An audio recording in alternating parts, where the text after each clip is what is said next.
किसी गांव में एक साधु रहता था। वह जब भी नाचता था तभी बारिश होती थी। इसीलिए गांव के लोगों को जब भी बारिश की जरूरत होती तब यह लोग मिलकर उस साधु के पास जाते हैं और उनसे नाचने का अनुरोध करते हैं। और जब वह नाचने लगते थे तब बारिश जरूर होती थी। कुछ दिनों बाद 4 लड़के शहर से गांव में घूमने के लिए आए। जब उन्हें यह बात पता चली कि किसी साधु के नाचने से बारिश होती है तो उन्हें यकीन नहीं हुआ। शहरी पढ़ाई लिखाई के घमंड में उन्होंने गांव वालों को चुनौती दे दी कि अगर हम भी नाचेंगे तो बारिश होगी, और अगर हमारे नाचने से बारिश नहीं हुई तो साधु के नाचने से भी बारिश नहीं होगी।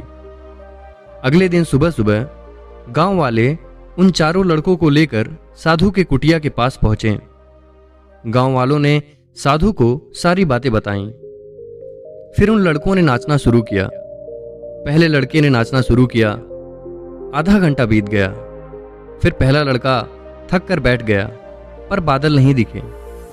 कुछ देर बाद फिर दूसरे लड़के ने नाचना शुरू किया और 1 घंटे बीतते बीतते वह भी थक कर बैठ गया। बाकी दोनों लड़कों ने भी ऐसा ही किया, लेकिन बारिश नहीं हुई। अब साधु की बारी थी। उसने नाचना शुरू किया। 1 घंटा बीत गया, पर बारिश नहीं हुई। साधु फिर भी नहीं रुका और वह नाचता रहा।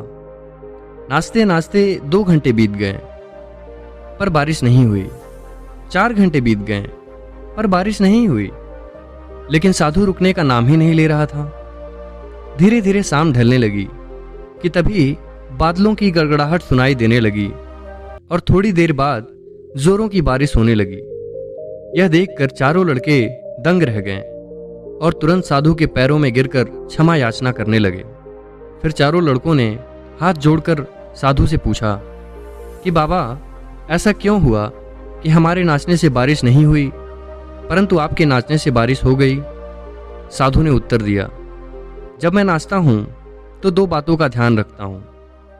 पहली बात तो ये कि मैं ये सोचता हूं कि जब मैं नाचूंगा तो बारिश को होना ही पड़ेगा, और दूसरी ये कि मैं तब तक नाचता रहूंगा जब तक बारिश ना हो जाए। सफलता पाने वालों में यही 2 गुण विद्यमान होते हैं। वह जिस काम को करते हैं उसमें उन्हें सफल होने का पूरा भरोसा होता है, और वह तब तक उस काम को करते हैं जब तक वह उसमें पूरी तरह सफल ना हो जाएं। इसीलिए अगर हमें भी सफलता हासिल करनी है तो इस साधु की तरह अपने लक्ष्य के बारे में सोचना होगा।